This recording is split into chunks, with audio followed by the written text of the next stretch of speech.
Hello viewers, সবাই কেমন আছেন? আশা করি অনেক ভালো আছেন।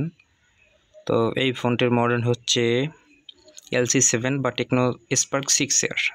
তো দুইটার মাদারবোর্ড যেহেতু সেম, তো আমি শিওর বলতেছি না, আমার কাছে এক কাস্টমার ভাই পাঠিয়েছে, ব্যাকপার্ট পাঠায়নি। তাই যেহেতু সেটটি সমস্যা ছিল, আছাড় খেয়ে যে বোর্ডের কোণা থেকে একটু ভেঙেও গিয়েছে।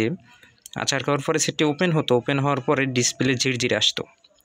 তো যাই হোক, আমি আমার মতন চেষ্টা করে সব কিছু মাল্টিমিটার থেকে পরিমাপ করার পরে যেটি পেলাম সেটি হচ্ছে সিপিইউতে সমস্যা আছে। তো সিপিইউটি রিবলিং করার পরে ফার্স্ট লোগো আসতো, সেকেন্ড লোগো আসতো, কিন্তু সেকেন্ড লোগো আসার পরে দাঁড়িয়ে থাকতো রিবলিং করার পরে। তারপরে অন করে রেখে দেওয়ার 1 ঘন্টা পরে দেখি সেটটা অফ হয়ে গেছে এবং এটি ফুল ডেড অবস্থায় আছে, ফুল শর্ট অবস্থায় আছে। তো আমরা পাওয়ার সাপ্লাইয়ের ভিভ্যাটে কানেক্ট করে এবার আমরা একটু যেহেতু আমাদের পাওয়ার সাপ্লাইয়ের দিকে একটু তাকাই, দেখতে পাচ্ছি আমাদের ফুল শর্ট আছে। তো এবার আমরা শর্ট কোথায় আছে এটি খোঁজার চেষ্টা করব। হ্যাঁ, আমরা দেখতে পাচ্ছি এখানে সব কিছু দেখার পরে যে কোন জায়গায় আমাদের এটি শর্ট আছে। তো আমরা এক জায়গায় নির্ণয় করতে পেরেছি শর্ট, সেটি হলো আমাদের এই যে সেন্সরের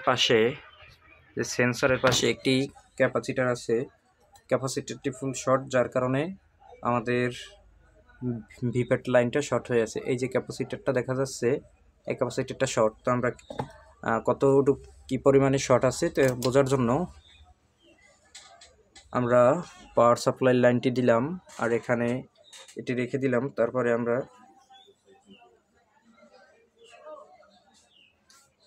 দেখতে পাচ্ছি যে এখান থেকে ক্যাপাসিটারটা গরম হচ্ছে।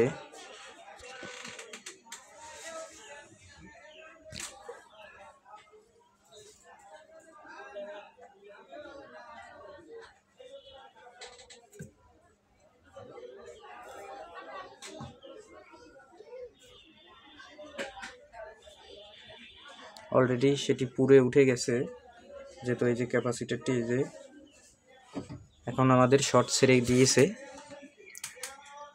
এই যে এখন এই যে এখানে যে আমাদের ক্যাপাসিটারটি দেখতে পাচ্ছি, এটি কিন্তু অলরেডি ফায়ার করে পুড়ে উঠে গেছে, যার কারণে আমাদের এখান থেকে শর্ট রিমুভ হয়ে গেছে।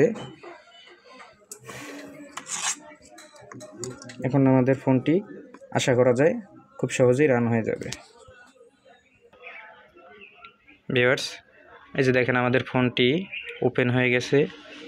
এটার শর্ট ছিল, আমাদের সেন্সরের ওইখানে একটি ক্যাপাসিটার ছিল, যা শর্ট হওয়ার কারণে সরাসরি ভিভ্যাটকে শর্ট মানে ফুল ডেড অবস্থায় করে রেখেছে। তো ক্যাপাসিটারটি রিমুভ করার কারণে আমাদের সেটটি কিন্তু এখন রান অবস্থায় আছে। আশা করি ফোনটি এখন ওপেন হয়ে যাবে, যেহেতু চার্জের লোগো দেখাচ্ছে।